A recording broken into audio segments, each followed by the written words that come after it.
Now we will discuss some important question of NCERT.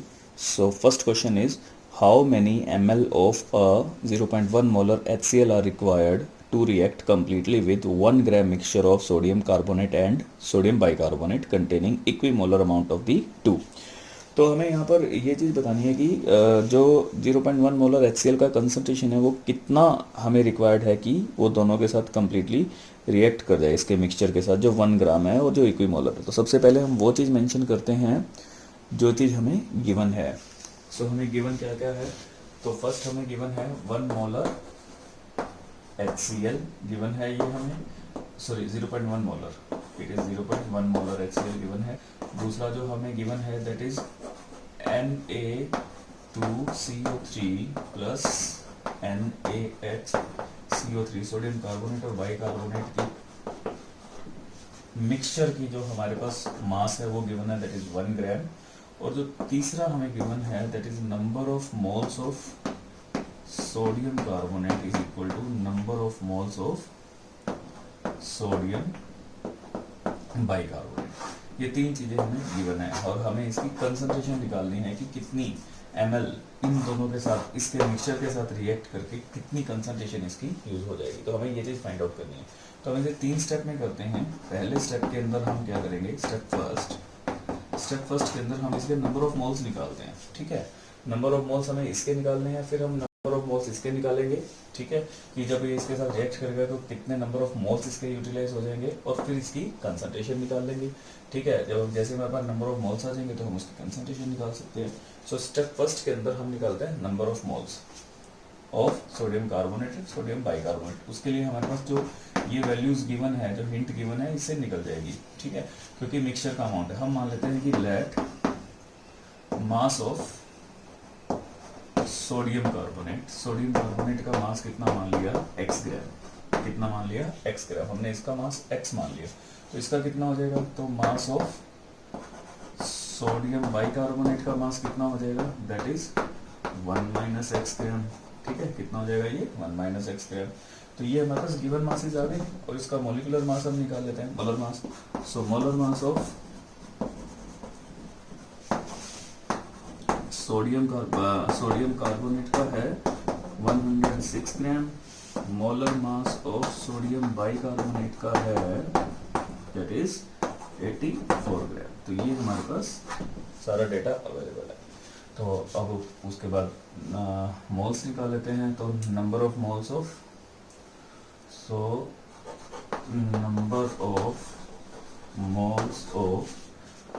Sodium carbonate is equal to, उसका given mass कितना है हमारे पास, sodium carbonate का x है, that is x divided by 106। इसका मोलर मास 106 और जो इसका गिवन मास है वो x हो जाएगा। So number of moles of sodium bicarbonate ये हो जाएगा 1 माइनस एक्स, उसका गिवन मास हो गया 1 माइनस एक्स ग्राम। उसका मोलर मास कितना है 84। ठीक है, अब इसका थर्ड हिंट क्या है, that is number of moles are equal. इनके नंबर ऑफ मोल्स क्या है, इक्वल है। तो ये क्या आ जाएगा, x अपॉन में 106 equal to 1 minus x upon में 84।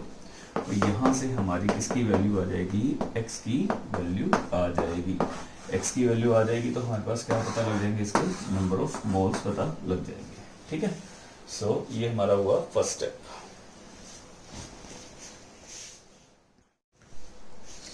सो हमारे पास नंबर ऑफ मोल्स आ गए हैं सोडियम कार्बोनेट के, सोडियम बाइकार्बोनेट के, दैट इज 0.0526 मोल्स और 0.0526 मोल्स। क्योंकि ये इक्विमोलर है इस वजह से दोनों के दोनों बराबर हैं। स्टेप टू के अंदर हम क्या देखेंगे, हम निकालेंगे number of moles of HCl के। HCl के कितने नंबर ऑफ मोल्स रिक्वायर्ड हुए हैं। तो सबसे पहले हमें रिएक्शन देखनी है। हमें पता है HCl जब सोडियम कार्बोनेट के साथ रिएक्ट करता है Na2CO3 के साथ तो क्या बनाता है, ये रिएक्शन वही है एसिड की। जब किसी सॉल्ट के साथ रिएक्शन होती है कार्बोनेटेड सॉल्ट के साथ, तो तीन चीजें बनती हैं। एक तो सॉल्ट बनेगा, एक वाटर की फॉर्मेशन होगी और एक कार्बन डाइऑक्साइड निकलेगी। तो ये तीन चीजें बनती हैं और यहाँ पर जब हम इसे बैलेंस करेंगे तो यहाँ पर सोडियम कितना है 1 है और इधर सोडियम कितना है 2 है। ठीक है, और Cl की अमाउंट यहाँ पर 2 हो जाएगी और ये बैलेंस हो गई, यानी कि यहाँ पर हम देखेंगे कि 2 मोल्स HCl रिएक्ट कर रहे हैं 1 मोल सोडियम कार्बोनेट के साथ, Na2CO3 के साथ, ठीक है। तो हमारे पास सोडियम कार्बोनेट के कितने मोल्स हैं, दैट इज, तो हम लिखेंगे कि 1 मोल sodium carbonate react with 2 mole of HCl, ठीक है। सो इसके कितने मोल्स हैं मेरे पास, 0.0526 of sodium carbonate will react with, इसके साथ रिएक्ट करेंगे तो 2 multiply by 2 moles of HCl multiply by 0.0526, तो ये आ जाएगा 0.1052 मोल्स। तो एक तो मेरे पास ये मोल्स आ गए जब HCl इसके साथ रिएक्ट करेगा। अब दूसरी रिएक्शन देखते हैं कि दूसरी रिएक्शन क्या बनती है, when HCl react with sodium bicarbonate, जब वो सोडियम बाइकार्बोनेट के साथ रिएक्ट करती है तो क्या बनता है, NaCl plus H2O plus CO2, ठीक है। सेम रिएक्शन होती है, प्रोडक्ट सेम बनते हैं, बट हाँ जब हम इसे बैलेंस करेंगे तो 1 मोल HCl का एक के साथ ही रिएक्ट कर रहा है, तो यहाँ पर क्या हमारी बनेगी, 1 मोल sodium bicarbonate will react with 1 mole of HCl, ठीक है। तो हमारे पास है 0.0526 moles of sodium bicarbonate react with 1 into 1 mole of HCl multiply by 0.0526, तो आंसर क्या आ जाएगा 0.0526 मोल्स। तो इसके साथ HCl के 0.0526 मोल्स ही यूटिलाइज हो रहे हैं, इसके साथ उसके डबल हो रहे हैं, यानी कि 0.01052 मोल्स। तो एग्जैक्ट कितने हो गए, अगर हम total moles of HCl utilized equal to, उन दोनों को जोड़ दो, दैट इज 0.01052 प्लस 0.0526, ठीक है। इन दोनों को जोड़ दो, 0.01578 मोल्स जब हम इसको सॉल्व करते हैं। तो ये हमारा सेकंड स्टेप कंप्लीट हो गया। इस स्टेप के अंदर हमें ये पता लग गया कि HCl के कितने मोल्स कंज्यूम होने वाले हैं, ठीक है। अब फाइनल स्टेप में हम इसकी रिक्वायरमेंट देखेंगे ml के अंदर। तो स्टेप थर्ड के अंदर हम निकालेंगे कि इसके कितने कंसंट्रेशन जो है वो यूज हुई। तो हमारे पास जो कंसंट्रेशन गिवन है वो दिया हुआ है हमें 0.1 molar of HCl। So definition के अकॉर्डिंगली क्या होगा, 0.1 mole of HCl dissolving 1000 ml, ठीक है।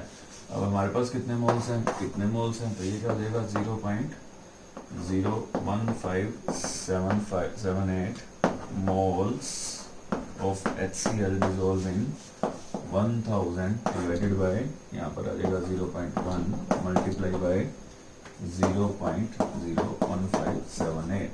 जब इसको सॉल्व करेंगे तो हमारे पास आंसर आ जाएगा, ये हो जाएगा 1000, और यहाँ पर कितना आ जाएगा 1 1 2 3 4 5, यहाँ पर 4 है, यहाँ पर 5 है, तो कट जाएगा 4, तो ये आ जाएगा हमारा आंसर 157.8 ml। ये हमारा रिजल्ट आ जाएगा, फाइनल वॉल्यूम आ जाएगा। तो इसको 3 स्टेप में करना है, थोड़ी कैलकुलेटिव पार्ट ज़्यादा है, तो इस वजह से थोड़ा ध्यानपूर्वक करना पड़ेगा।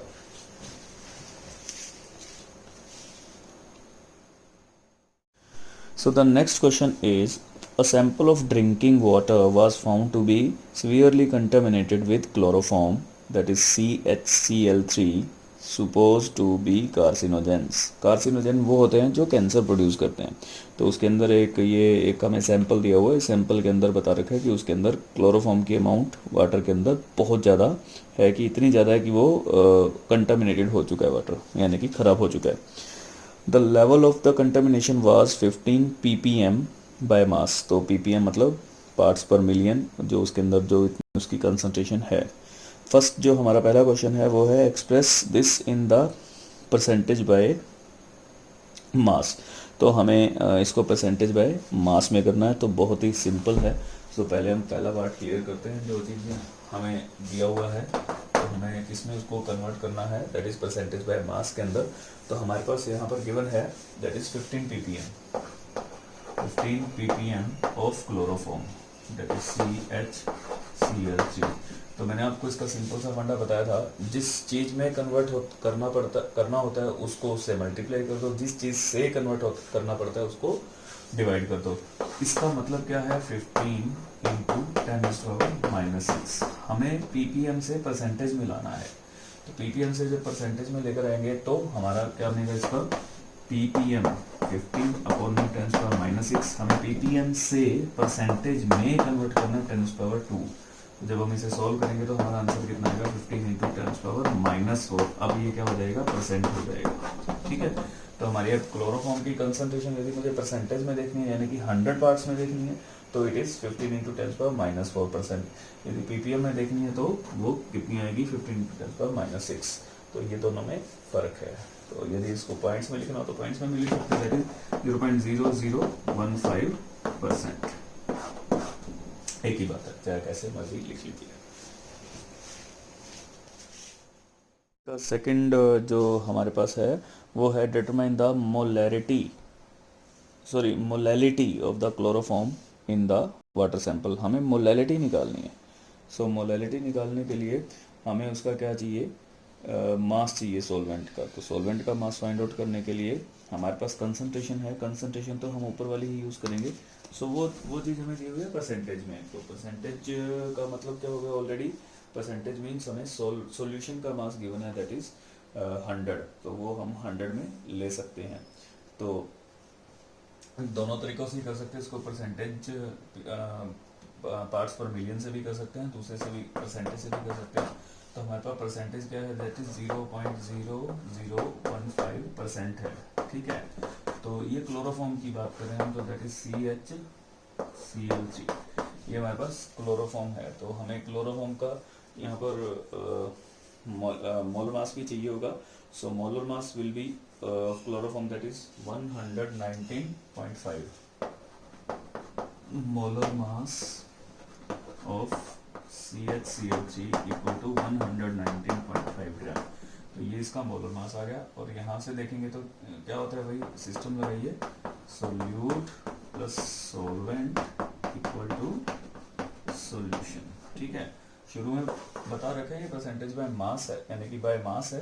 तो मास का मतलब क्या है, यहाँ पर सोल्यूट कितना होगा, 0.0015 ग्राम, और सॉल्यूशन कितना है, 100 ml का। ठीक है, 100 ग्राम का सॉल्यूशन। तो सॉल्वेंट निकाल सकते हैं यहाँ से। ठीक है। तो सॉल्वेंट, क्योंकि हमें मास सॉल्वेंट का चाहिए। सॉल्वेंट का मास क्यों चाहिए, क्योंकि मोलैलिटी फाइंड आउट करनी है। मोलैलिटी का मतलब क्या हुआ, गिवन मास यानी कि number of moles of solute के नंबर ऑफ मोल्स क्या है, गिवन मास कितना है, 0.0015 डिवाइडेड बाय दैट इज 119.5। ये तो नंबर ऑफ मोल्स आ गए, मल्टीप्लाई बाय, अब इसको 100 से इसको मल्टीप्लाई करेंगे तो दिस इज ऑलमोस्ट 100 वही रहेगा। बहुत कम इसके अंदर देखेंगे ये चेंजेस आए। 100 में से हमने माइनस करना 0.0015, तो ऑलमोस्ट इक्वल टू 100 ही ले लो इसको। ठीक है। तो ये कितना देगा, 100 मल्टीप्लाई बाय 1000 कट गया। और जब हम इसे सॉल्व कर लेंगे हमारी मोलैलिटी आ जाएगी। तो अब तो बहुत सिंपल सी कैलकुलेशन रह गई है। ठीक है। So the next question is, this is 13th question of NCERT. The partial pressure of ethane over a saturated solution containing 6.56 into 10⁻⁻2 gram of ethane is 1 bar. तो हमें इथेन का मास दिया हुआ है और उसका प्रेशर दिया हुआ है, partial pressure. If the solution contain 5.00 into 10⁻² gram of ethane, solution के अंदर उसकी कंसंट्रेशन गिवन है, ठीक है। Then what shall be the partial pressure of the gas if the sorry partial pressure of the gas निकालना है जब उसकी कंसंट्रेशन चेंज कर दी गई। तो पहले जो उसकी जब कंसंट्रेशन 6.56 इंटू 10⁻² ग्राम थी तो हमें पार्शियल प्रेशर गिवन था दैट इज़ 1 बार, पर बाद में उसकी कंसंट्रेशन को चेंज कर दिया गया दैट इज़ 5.00 इंटू 10⁻² ग्राम। तो उसके अंदर बताना है कि अब उसका पार्शियल प्रेशर क्या होगा, ठीक है। अब हमें पता है कि पार्शियल प्रेशर का जो ताल्लुक है वो यहाँ पे हेनरी लॉ से है, ठीक है। आपको एक हेनरी लॉ की एक वो बताई थी मैंने कि उसको मास के साथ भी हम रिलेट कर सकते हैं। तो जब हम उसे मास के साथ रिलेट करेंगे तो हमारे पास हेनरी लॉ का जो फॉर्मूला है वो क्या बनेगा, दैट इज एक तो प्रेशर के साथ था और दूसरा था मास के साथ।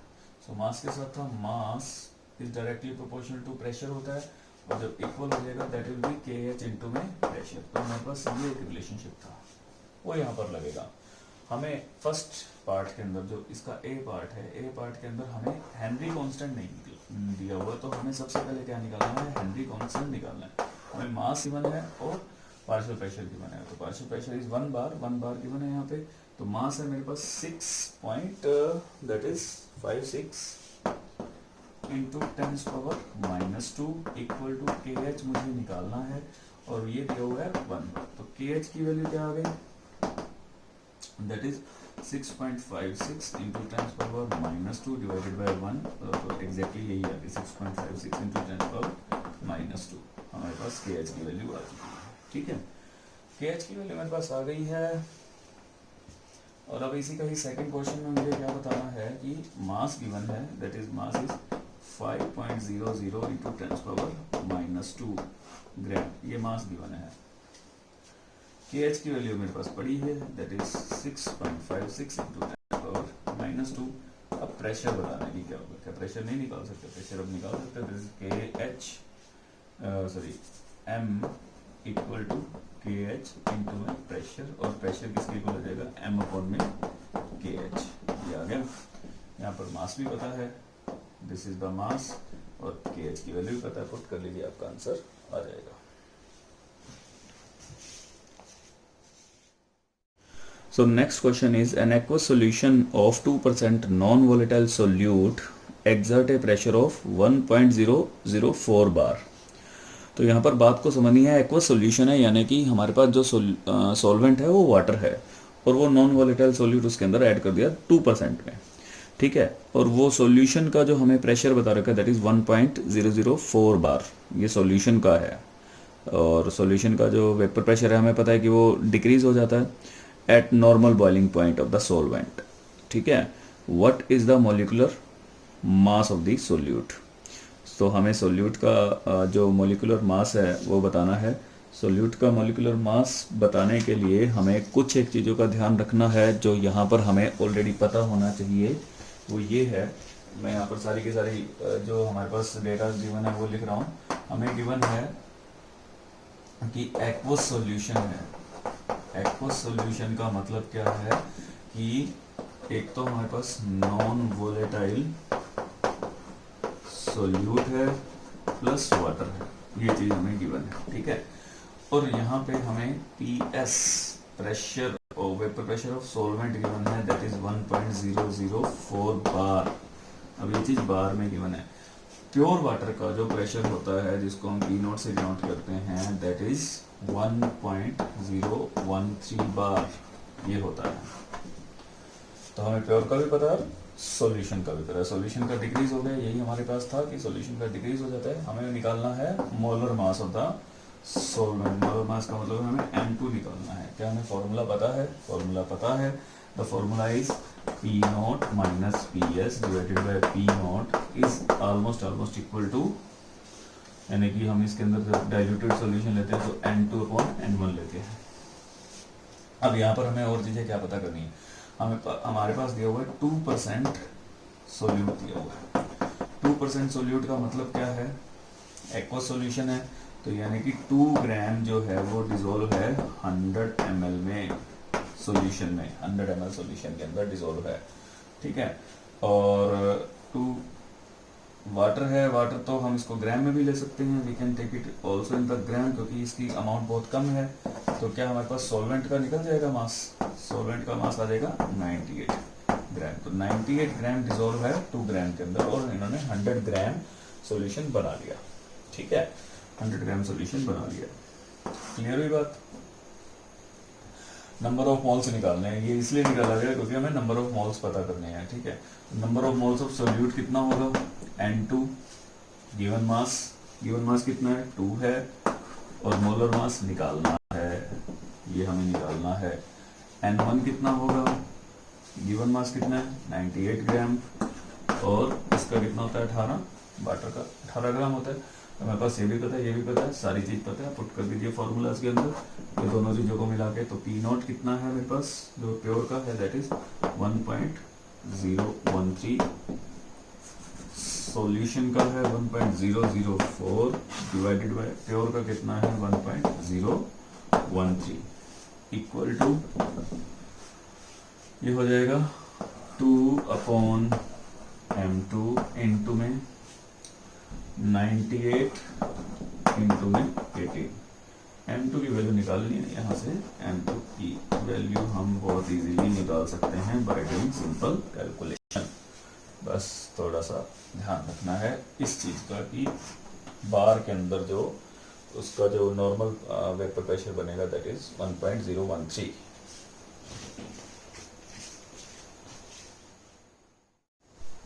सो द नेक्स्ट क्वेश्चन जो है that is 20th question of NCERT, that is a 5% solution by mass of cane sugar in water has freezing point of 271 kelvin. तो उसका फ्रीजिंग पॉइंट हमें दे रखा है, डिप्रेशन हम निकाल सकते हैं इससे, ठीक है। Calculate the freezing point of 5% glucose in water if the freezing point of pure water is 273.15 kelvin. तो हमें एक वैल्यू दे रखी है, उससे दूसरी वैल्यू निकालनी है, हमें केन शुगर का दे रखा है और हमें ग्लूकोज का निकालना है, ठीक है। तो यहाँ पर हमें जो फर्स्ट पार्ट है वहाँ से हमें कांस्टेंट की वैल्यू मिल जाएगी, और कांस्टेंट की वैल्यू यदि मुझे मिल गई तो मैं दूसरे पे उसको यूज़ करके बहुत इजीली निकाल सकता हूँ। तो देखते हैं कि कैसे करते हैं उसको, ठीक है। तो फर्स्ट जो है दैट इज जो हमें गिवन है डेटा, हम पहले एक बार डेटा को लिख लेते हैं। डेटा हमारे पास है 5% ऑफ केन शुगर। तो सबसे पहले आपको केन शुगर अगर वर्ड आ जाए तो इसका हमें फॉर्मूला पता होना चाहिए। केन शुगर ग्लूकोज नहीं होता, इसका फॉर्मूला होता है C12H22O11, ठीक है। तो हमें इसका फॉर्मूला ये लिखना है, जिसका मोलर मास कितना होगा, मोलर मास विल बी 342 ग्राम होता है इसका, ठीक है। एक तो हमें ये चीज ध्यान में रखनी है। जो दूसरा हमें दे रखा है इसका फ्रीजिंग पॉइंट, तो फ्रीजिंग पॉइंट के लिए हमें TFS सॉल्यूशन का जो फ्रीजिंग पॉइंट हमें गिवन है दैट इज 271 केल्विन गिवन है। तो हमें दूसरी चीज ये गिवन है, पहला ये 5% का मतलब होगा 5 ग्राम डिसोल्व है वाटर के अंदर, ठीक है। तो हमें पता है कि प्योर वाटर का कितना होता है, TF नॉट वाटर का कितना होगा, हमें उस चीज का पता है कितना है, ये हमें गिवन भी है यहाँ पे। तो क्या हम यहाँ से KF की वैल्यू निकाल सकते हैं? KF की वैल्यू के लिए हमें इसकी मोलैलिटी निकालनी पड़ेगी। सो मोलैलिटी का फॉर्मूला क्या होता है, that is number of moles of solute divided by mass of solvent, mass of solvent in kg, यानी कि हमें निकालना है W1 और इनटू में क्या कर देंगे 1000, यदि ये ग्राम में है तो ये चीज है। देखते हैं कि हमें क्या क्या गिवन है। क्या हम नंबर ऑफ मोल्स निकाल सकते हैं?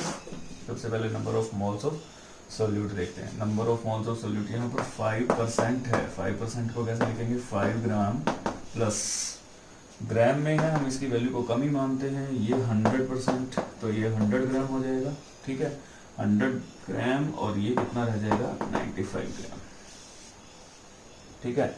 तो हमारे पास इसका सोलवेंट का मास भी आ गया और नंबर ऑफ मोल्स निकाल सकते हैं। नंबर ऑफ मोल्स 5, इसके 342 नंबर ऑफ मोल्स आ गए given mass divided by molecular mass, और मल्टीप्लाई कर दीजिए 95 से, इनटू में क्या हो जाएगा 1000 हो जाएगा।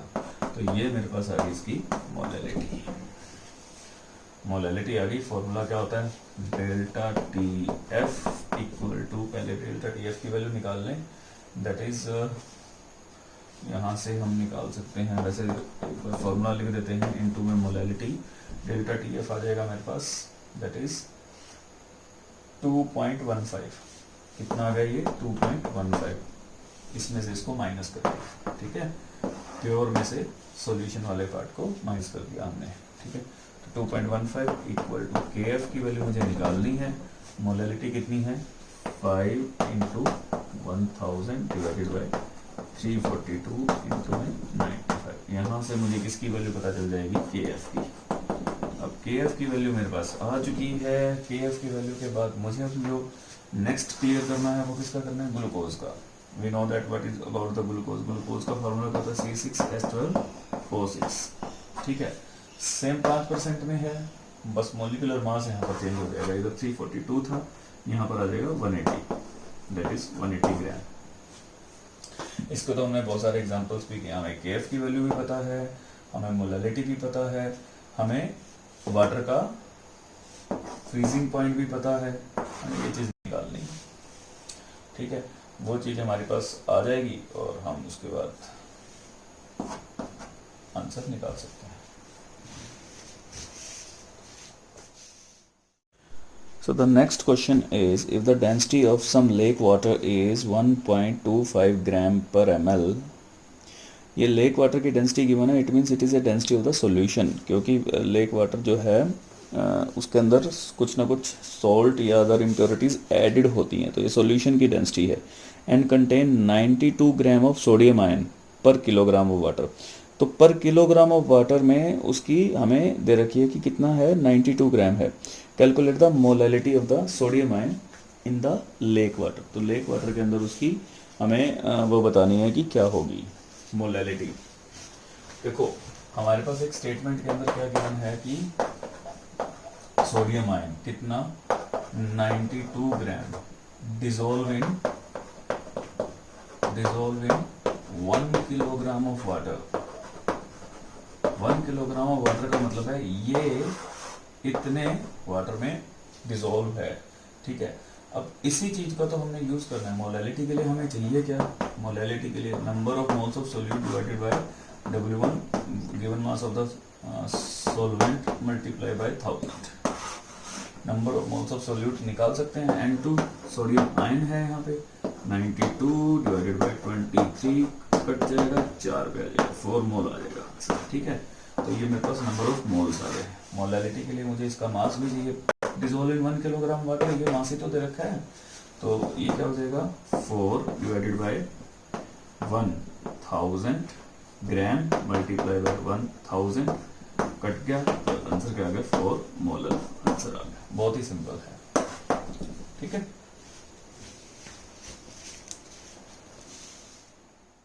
The next question is, if the solubility product of CuS is 6 into 10 power minus 16, calculate the maximum molarity of CuS in aqueous solution। तो हमें aqueous solution के अंदर उसकी molarity निकालनी है और हमें solubility product given है।